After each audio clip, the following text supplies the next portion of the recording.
All right. Well, I really like this quote I heard the other day, and it was saying the easiest way to control people is to give them the illusion of choice while keeping them in a constant state of fear and anger. And this is what I see daily while I'm working with clients about how their insurance claims process is going. The emotions often come from being kept in the dark about either how to read their policy or what they're actually covered for.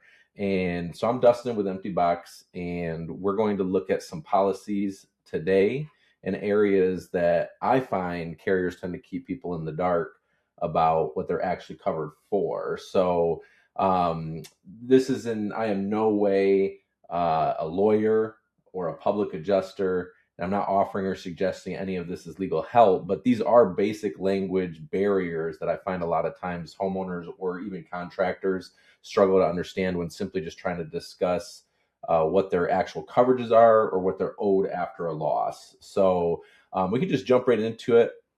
And a lot of these documents are super long, but you'll see that most of the time, really what you need is kind of buried within all this legal language that really never affects an actual claim. I would say out of one of these, it's 149 pages long.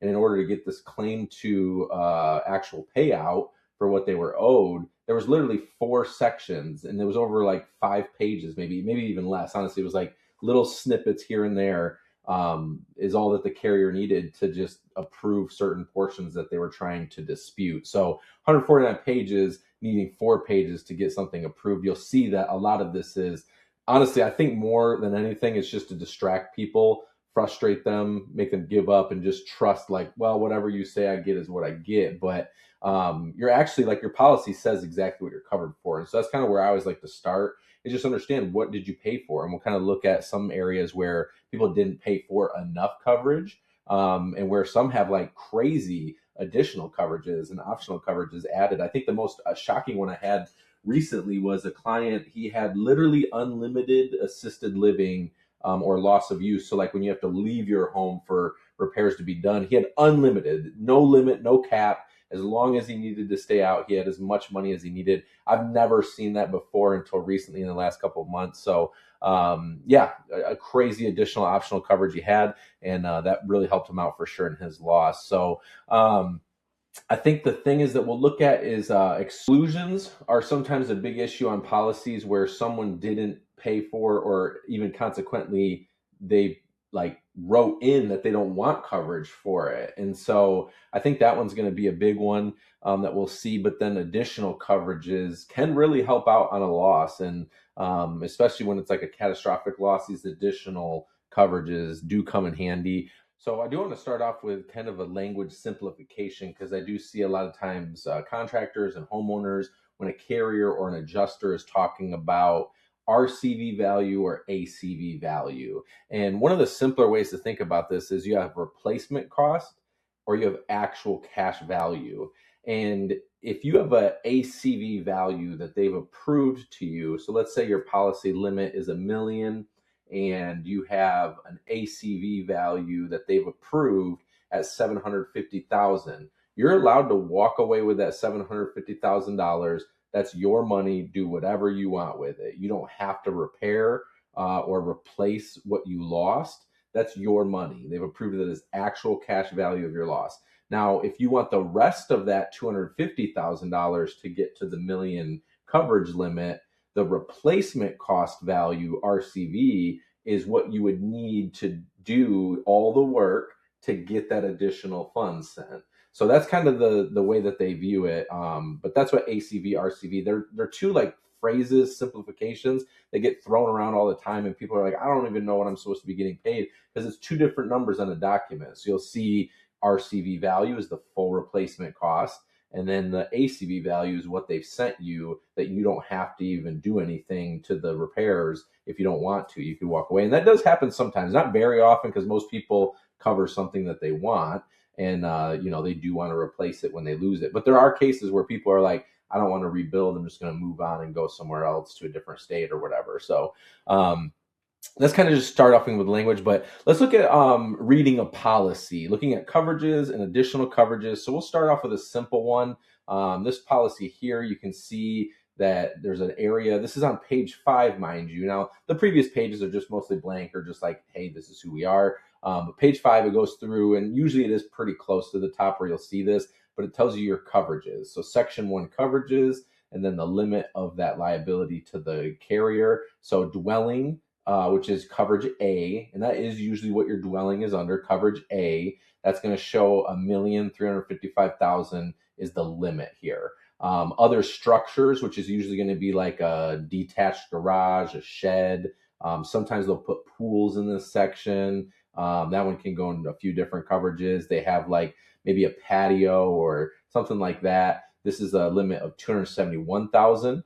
Personal property, which is coverage C, and then it could be called contents. Personal property is different on everyone's document, but that's 1,016,250. And then as you go down here, loss of use. This is what I was saying. They'll call it either like ALE, which is assisted living expenses. Loss of use is usually what it's called on an actual coverage document. And you can see that they had 677,500. So that means like if they have to go to a hotel or an Airbnb, something like that, this is the funds that cover those costs while they're actually moved out of their loss.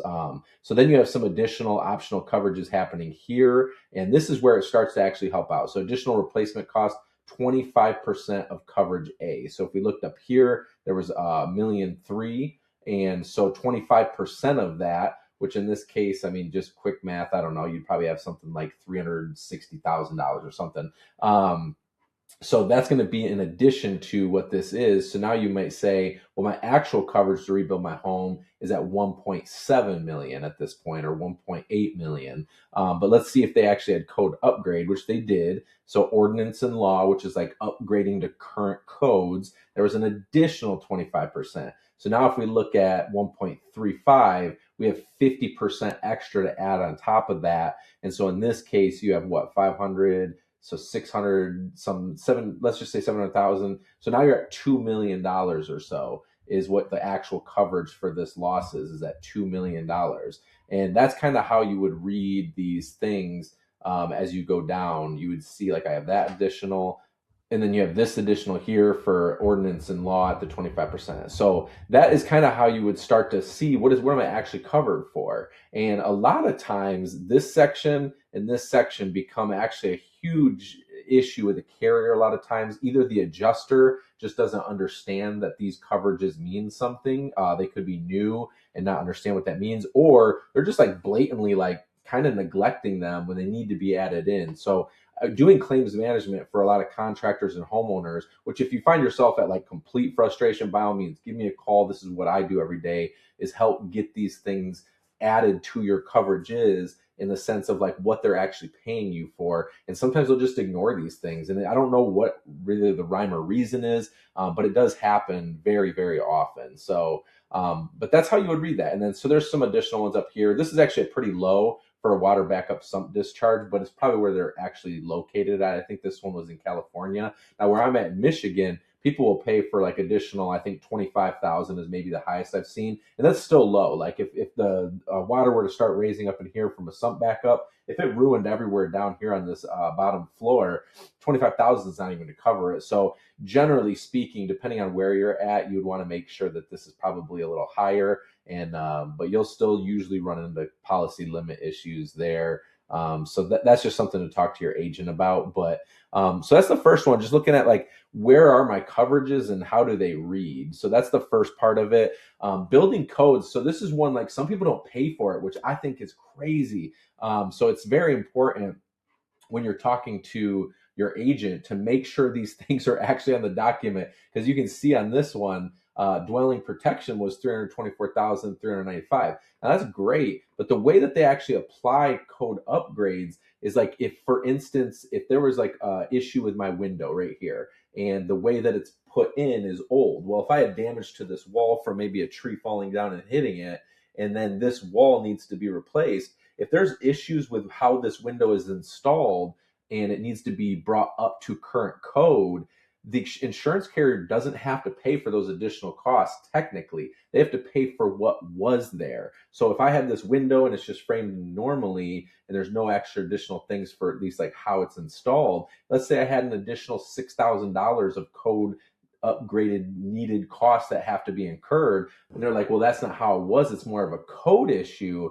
they can just outright not pay for it because it's not purchased as an actual coverage. And so this is kind of where it becomes really important. Now, there are some times where this number is very large. Like I've had, I think the highest one I've ever seen on a building code upgrade, maybe it was like 780,000 additional to coverage, and it got all used up. Every bit of it got used up because the codes had changed so much in that house. Like I think the house was originally built in 1970 or 1968. Well, the codes have changed a lot since then. So the carrier was allowed to put most of those costs associated with bringing it up to current code in this coverage bucket. And so like on documents, you'll see dwelling A coverage, other structures, and then ordinance and law. And they move some of those costs down there and apply it to that coverage that's paid or purchased, which in this case, not purchased. So that claim was actually a really bad one because the carrier was completely right in only paying a certain amount of things. They didn't have to pay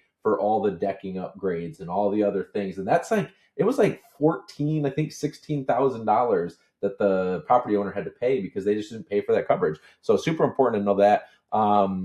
Other thing here, like if we go to this one, so you'll start to see some like optional coverages happen. So their dwelling coverage here, they have other structures here, which looks like 10% of that, which is pretty normal. Personal property, so their contents coverage, loss of use, that's not much. I mean, you think about, if you have to go rent a place now, depending on how big the place is in cost, but let's just say it's, well, for easy math, let's say it's $3,434 per month for rent. This can be eaten up in 10 months. So if your build takes longer than 10 months, you're going to have to start paying to be outside of your home, out of your own pocket. So this number sometimes can be pretty important to try to have it high enough and understanding like, well, if a big loss happens, how fast am I going to be back in my home? And a lot of that will depend honestly where you're at, like geographically, how fast building things happen and all of that. But if we go down here, you'll start to see they had replacement costs, so that would be RCV.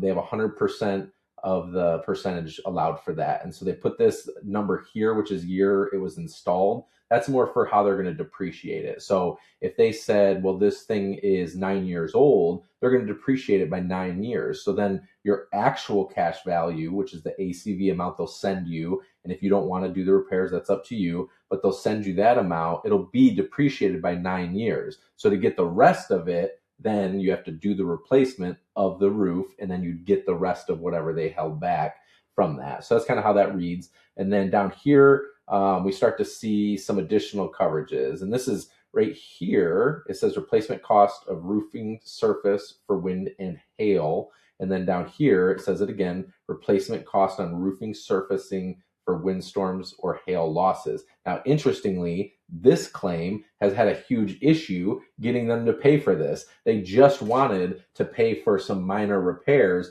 but you can't repair this roof. And so this is kind of one of the areas we're sticking on conversation with the carrier. It's been a bunch of back and forth, and but this is technically what that means is they should pay for replacement cost of that loss being windstorm or hail loss. They're trying to say, well, it wasn't enough to incur all of the replacement costs. We can do a repair, which technically, if you read the policy, that is also up to their right. But in this case, it really should just be replaced. So it's kind of a back and forth. And that is often, if you're a contractor, you know that is a conversation very often to be in. If you're a homeowner, I would probably just say, don't get discouraged by their first no. If they say no to you, just always point back to the policy and just try to help them understand why you're asking for what you're asking. I thought I was paying for this coverage. Is that not true? Well, yeah, you did, but just in this case. Okay, well, can I get a second inspection because I disagree that we can repair it? And you just kind of keep going down that path. But as we started, they'll keep you in fear and anger. The fear of, oh my gosh, I'm going to have to pay all this out-of-pocket costs because they're not going to cover it. And the anger of, why won't they just hear what I'm asking? I'm just trying to explain to them,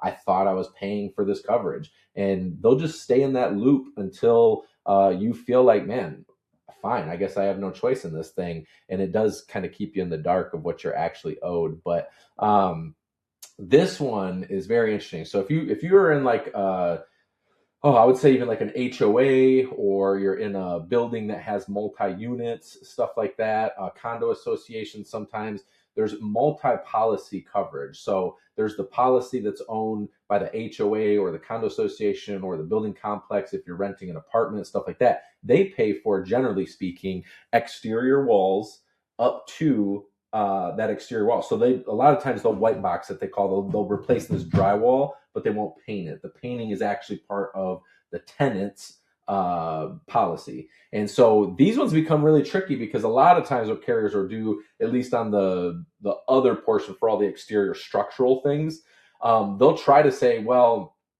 or actually you're the tenant. So if you're the tenant and you're living in the apartment, they'll say, well, it's actually up to the HOA to replace. But a lot of times the HOA's policy reads, no, we're only responsible up to a certain point, and then it becomes the tenant's responsibility to replace those things, which totally makes sense if you think about it. It's like, yeah, why am I paying for insurance coverage if they're not going to actually pay for the replacement of things? So it does become this weird battle. And I'd say probably in this last year, I don't know, I probably had 14, I think, about of these multi-policy ones where you just end up in this crazy loop because one person's like, well, we don't want to pay for it. And the other one's like, well, we don't want to pay for it. It's like, well, who's going to pay for what? You got to go back to the policy. And so this policy, this is actually exactly how I got this one to full approval. This policy right here reads very specifically, and most of them do. So this is an HOA building property who owns this, and they state just straight out right here in what their insurance coverage is for. So this is not the tenant, this is the property owner of the building. They say, notwithstanding anything to the contrary that's listed above, it is the intent of the association to the fullest extent of the law that this insurance not increase the association's liability in those circumstances. So when a thing happens in these sections, now you have to go back and reference those sections, which we'll do here in a second.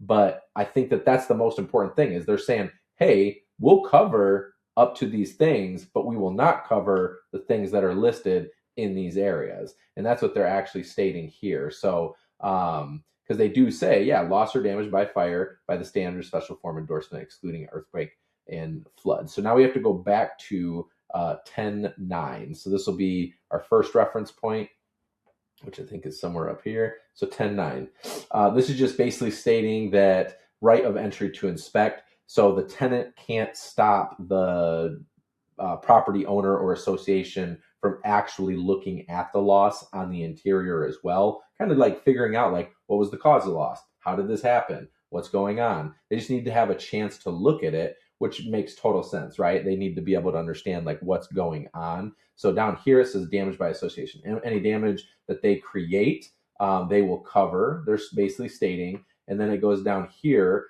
Once it gets to the cost to repair carpets, tile, floor coverings, wallpaper, paint, and other wall coverings, ceiling coverings, and any personal property of the tenant shall be the sole responsibility of the unit owner, the tenant. So that right there is the first time that we would see so far that they say, hey, we're going to cover the loss structurally of all the things, except it's the unit owner's responsibility for all of these finishes and their own personal property. That's why the unit owner or tenant would be carrying their own insurance policy, renter's insurance. That's why that exists. So if you're getting pushback from a carrier saying, like, your own carrier, your tenant or rental insurance, like, hey, we'll pay for it once the HOA or the association or they pay for their part. And it's like, no, dude, they already told you they're not going to pay for that stuff. I need to be paid for those things because that's what I carry rentals insurance for.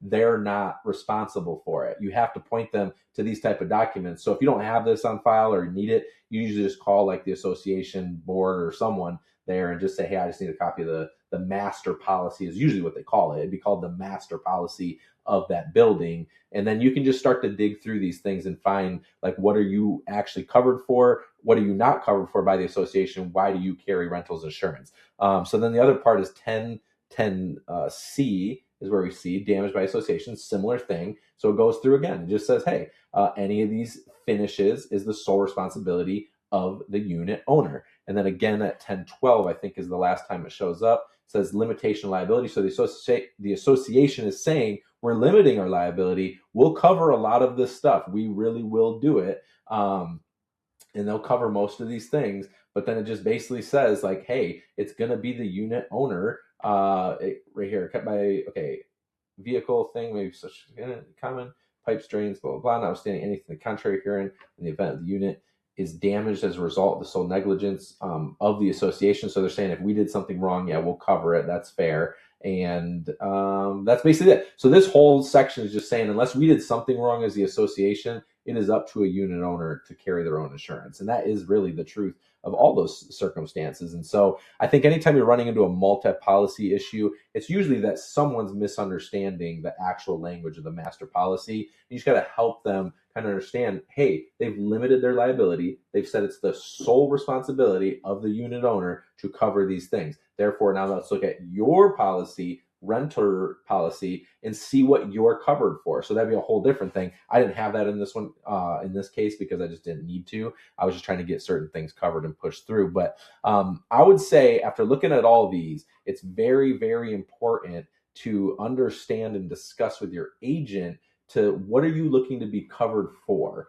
Ask for your coverages, make them create a document, and then say, look at it and say, hey, I think you underinsured me here. I asked for this much coverage. And they'll go back and forth. And actually, personal experience of this on my own house, I literally had this problem. I told them exactly what coverages I wanted in each coverage, because this is what I do every day. I know if I lost something, this is how much I need and how much I want, based on having certain things. Like I have studio equipment, I have microphone, I record music, I have all this stuff. I have like a whole hat collection. I have like crazy high-end things that I like. And so for me, I had specific coverage limits that I wanted. Well, they gave me the first document draft, and it was grossly low in many areas, on the other structures, on my personal property, on my loss of use. I said, no, I know how much it's going to take. This is what I do every day. I need it to be this much. And so actually it was, I think, 4 back and forths until they finally got my document right for what I wanted to be covered for. So I find that really interesting, that it's like it takes work and advocating for yourself to say, hey,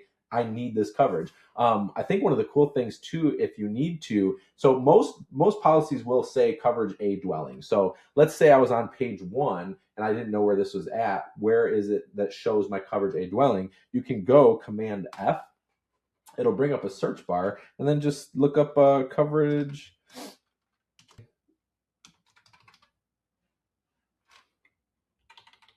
Right there. So now it just shows you coverage A is right there. So it searches it in the document. So like if I were looking for any exclusions, I would think I could do the same thing. Exclusion, it doesn't seem like there are any here. Well, excluded. So you could just say excluded. There's 2 times it shows up, and there's nothing really to be worried about. But there are policies where, no joke, like lots of exclusions. I think I've done that search before and had like 25 results come up where they just have a lot of exclusions for whatever reason. A lot of times it's area specific. So if like someone lives in an area where a lot of tornadoes are happening, they'll cover certain portions of the tornado, but they'll exclude a lot of things and say like, we're not covering this, we're not covering this, we're not covering this. So that's pretty normal. A lot of floodplain areas have that too. So understanding your policy can be super important, but that's a quick way to search it. If you're looking for anything, just do Command F and then search up, and you can just kind of scroll through all the results and find exactly what it is that you're looking for. So I think that's about it. I would just say don't live in the dark of your policy. Understand the language that they're using, understand where to find things in the policy quickly. But if you found this helpful, I would say just subscribe, hit the bell for notifications for more weekly insurance tips. Drop a comment with any questions that you might have, and I will read every single one of them. And then check the description for resources if I mentioned anything. I don't think in this one I did, but if you do need direct help with any claims that you're going through, whether a homeowner or a contractor, feel free to reach out anytime. Just visit the website and you can just reach out to me directly, and then come back often for more insurance claims tips and more.